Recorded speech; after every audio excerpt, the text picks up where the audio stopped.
Beyoncé has been forced to postpone her Wednesday concert at New Jersey's MetLife Stadium.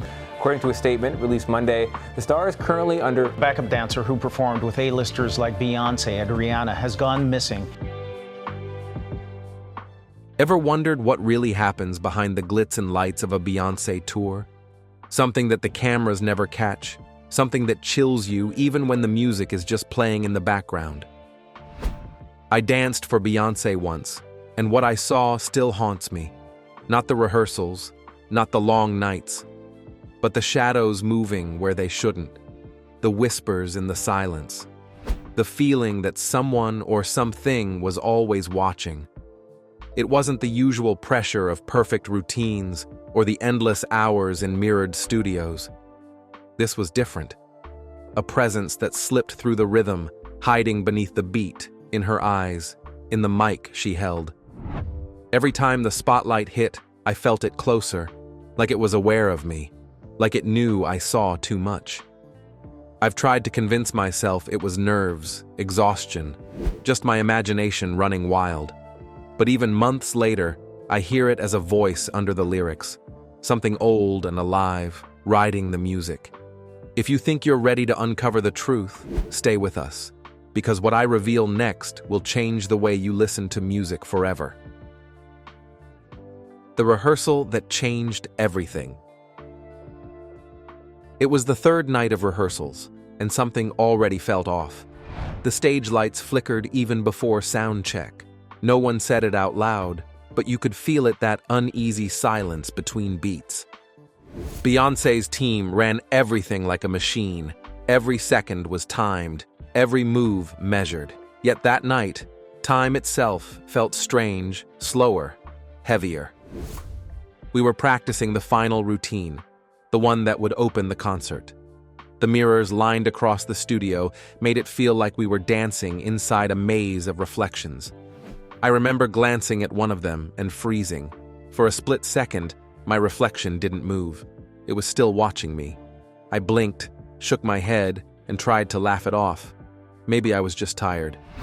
But the air had changed. Then one of the backup lights burst a sharp crack that echoed through the hall. Everyone jumped. Beyoncé stopped mid-step, her eyes darting toward the mirrors too. She didn't say a word, just signaled to start over. We thought it was nothing until the same light flickered again, even though no one had fixed it. Later, during break, I found one of the dancers sitting in the corner, pale as a ghost.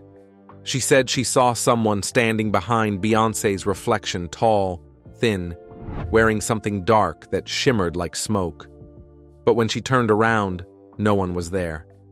We all laughed nervously. It was easier to pretend it was a joke than to admit the chill that ran down our backs. That night, when everyone left, I stayed behind. I told myself I just needed more practice. But deep down, I wanted to see if it was real. I turned on the music and started dancing alone. Every movement echoed through the empty hall. Then, right as I spun, I caught it again. A figure in the mirror, moving opposite to me, not with me. I stopped. My breath caught in my throat. The reflection didn't stop. It smiled faintly, before fading into the glass like mist. The next morning, when I told one of the stage managers what happened, he just looked at me and said, "Don't stare too long at the mirrors here. You might see something that's not supposed to be seen." I thought he was joking, but his eyes weren't. The night of the performance. Show night. The energy backstage was electric, but underneath the excitement, something darker pulsed. You could feel it in your chest, like the bass was alive before the speakers even turned on. Dancers checked their costumes. Makeup artists rushed between mirrors, and Beyoncé stood calm, focused, flawless. Yet I couldn't stop thinking about what I saw during rehearsal. That reflection, that smile. The countdown began, 10 minutes to showtime. I tried to shake off the feeling, telling myself it was nerves. But every time I looked at the stage monitors, the shadows seemed to move on their own. Even the tech crew looked uneasy, whispering that the lights were acting strange again. When the music started, the crowd's roar was deafening. Thousands of people screamed her name, phones flashing like a storm of stars. I took my position behind Beyoncé, and for a moment, everything felt normal. The beat hit, and we moved as one, every step perfect, every rhythm sharp. But halfway through the set, something changed. The stage lights dimmed suddenly just for a breath. It wasn't part of the show. In that brief darkness, I felt something rush past me, cold, fast, like wind in a closed room. When the lights came back, Beyoncé froze. Just for a second, her eyes locked on mine, and I swear she looked terrified. Later, when the crowd cheered for an encore, I noticed something in the corner of the big screen, a shape standing behind us. Tall, blurred, almost human. The camera panned, and it was gone. The director brushed it off as a technical glitch, but everyone backstage saw it. No one talked about it. After the show, Beyoncé didn't join the crew celebration. She went straight to her dressing room. When I walked by, I heard her talking softly, but there was no one inside. Her voice sounded different, lower, like two tones overlapping. I froze outside the door, and for a moment, the music from inside stopped too. Then came a knock on the wall 3 times, slow and hollow. I turned to see if anyone was there, but the hallway was empty. My heart pounded so loud I could barely breathe. I left that night without saying goodbye to anyone. I didn't even collect my bag. The next morning, I found my name crossed off the roster, no explanation, no message, just erased. And since that night, I haven't been able to sleep without hearing that same 3 knocks echoing somewhere in the dark. When the music stopped. The performance was over, but the silence that followed was worse than the noise. The cheers had faded, the lights were off, and the arena was empty. Still, I could feel something lingering in the air, a pulse, a whisper, like the music hadn't really stopped. I told myself to breathe, to calm down. Maybe I was just imagining things. Maybe the heat, the exhaustion, the pressure, it had all blurred into one strange hallucination. But the moment I stepped outside, the night felt wrong. The wind was still, the streetlights flickered, and every shadow looked alive. Back at the hotel, I tried to wash it off the sweat, the fear, the memory of those cracked mirrors. But when I looked up at the bathroom glass, my reflection twitched. Not me, the reflection. It blinked slower, smiled faintly, then froze. I backed away, my heart racing. There was no one else in the room, but I swear I heard tapping, soft, rhythmic, like fingers on glass. I didn't sleep that night. Every time I closed my eyes, I saw flashes of the stage, Beyoncé's glowing eyes, the hands behind the mirrors, the figures reaching out, and under it all, that same deep hum. I turned on the TV for noise, but the speakers crackled. The static almost formed a pattern, a melody, familiar. It was one of her songs. By morning, I thought maybe things would feel normal again. The sunlight poured through the curtains, and for a second, I almost convinced myself it was over. But then my phone buzzed. It was a message from one of the other dancers, no words, just a photo. It was a picture of the rehearsal studio. Empty, except for one thing. In the corner of the mirror, half hidden in the reflection, stood that same tall, smoky figure staring straight at the camera. I dropped my phone. We never talked about it again. The management sent us home early, saying the next leg of the tour was delayed for creative reasons. But no one believed that. Half the dancers quit quietly. Others refused to even mention the word mirror. And me? I left the industry completely. I couldn't step onto another stage. Every time I tried, I felt watched, haunted. It's been years since that night, but sometimes, when a Beyoncé song plays unexpectedly in a store, on the radio, anywhere, the lights around me flicker. Just once. Then everything goes quiet. Almost like it's reminding me the show never really ended. The hidden truth behind the music. For months, I tried to forget. I told myself the mind plays tricks when fear takes control, but the more I stayed silent, the stronger it became, the whispers, the shadows, the feeling that I was never truly alone. Then, one night, something strange happened. My old tour friend, Marcus, called out of nowhere. His voice was low, nervous. "You need to see this," he said, "but promise me you won't tell anyone where you got it." He sent me a short clip of behind-the-scenes video from the same tour. It showed the stage crew setting up equipment before rehearsal. The room was empty, except for Beyoncé standing alone in front of the mirrors. No makeup, no costume, just her reflection and something behind it. A faint figure hovered over her shoulder, barely visible until she raised her hand.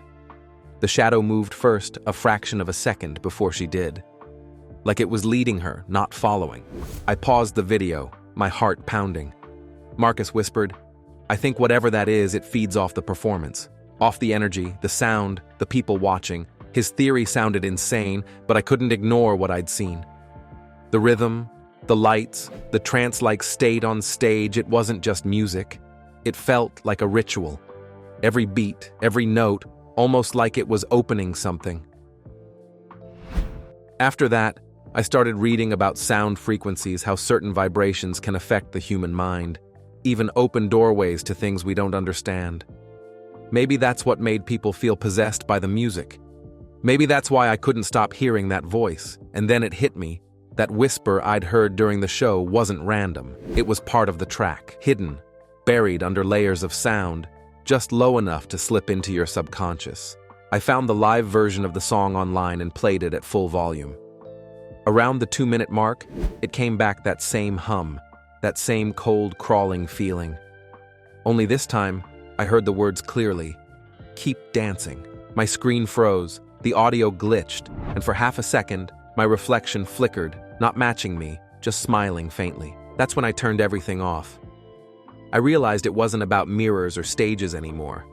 It was about the music itself, something woven deep inside it. And the scariest part? Every time that song plays anywhere on the radio, in a store, even faintly in the background, I still feel it watching. The night the music returned. I thought distance would save me. I thought if I moved far enough, kept quiet long enough, whatever was attached to that stage would forget me. But evil has a memory. It had been almost a year since the tour. I was living in a small apartment miles away from LA, teaching dance to kids just to get by. No lights, no fame, no mirrors. I avoided them all. My walls were plain, my windows covered. For the first time in months, I almost felt normal. Then one night, it happened. The power went out. My apartment fell into total darkness. I reached for my phone, but before I could turn on the flashlight, music started playing, faint, distant, but familiar. A slow beat. A rhythm I hadn't heard since the performance. It was Beyoncé's voice. Soft at first, then sharper, echoing like it was coming from inside the walls. I froze. The air was cold, heavy, electric. My heart pounded so loud I could barely breathe. The music grew louder, not from my phone, not from a speaker. It was coming from the mirror in the hallway. That mirror. I'd covered it months ago with a blanket taped along the edges. But the fabric was moving, fluttering like wind was pushing from the inside. The song built up, layers of sound swirling together, drums, whispers, humming the same cursed melody that had haunted me since that night. I told myself not to go closer, but something pulled me, a vibration under my skin, dragging me toward it. The blanket slipped, and for the first time in months, I saw my reflection again. Only it wasn't me. My reflection was dressed in the same costume I wore that night, the gold, glittering outfit from the concert. Its lips moved, mouthing the lyrics even though the real me stood silent. Then it tilted its head, slow, wrong, and smiled. I stumbled back, but the humming got louder. The glass rippled like water. Behind my reflection, shadows began to move, dancers, countless of them, their faces blurred, bodies twisted like they were still performing. Among them, I saw her figure from the rehearsal. The same hollow shape that had never left my mind. She was closer now, clearer. Her body shimmered like smoke, her eyes nothing but light. And then she stepped forward. The glass cracked. I screamed, grabbed the nearest chair, and smashed the mirror into pieces. The music stopped instantly. Silence. just the sound of my own breathing. For a moment, I thought it was over. The pieces of glass lay scattered across the floor, reflecting the dull orange glow of the streetlights outside. I sat there, shaking, trying to convince myself it was done, that I'd finally broken whatever connection still existed. But when I looked down, one of the shards was still glowing. Inside it, I saw the stage again, full of dancers, lights flashing, smoke rising, and there I was, performing, just like that night. Only this time, Beyoncé wasn't there. The figure was, and she was watching me. I dropped the shard, but the sound didn't match the motion it hit the floor a full second after it should have. That delay, that impossible pause told me one thing. Whatever world existed behind that mirror wasn't gone. It was waiting. For days after that, I couldn't sleep. I boarded up every reflective surface, even the TV screen, but each time I turned off the lights, I'd hear faint tapping like fingers brushing against glass from somewhere nearby. I called Mia, hoping she'd pick up. Her number was disconnected. I searched online for the other dancers. 2 had vanished from social media entirely. 1 had posted a strange message months ago. The dance never ends. We just stop hearing the music.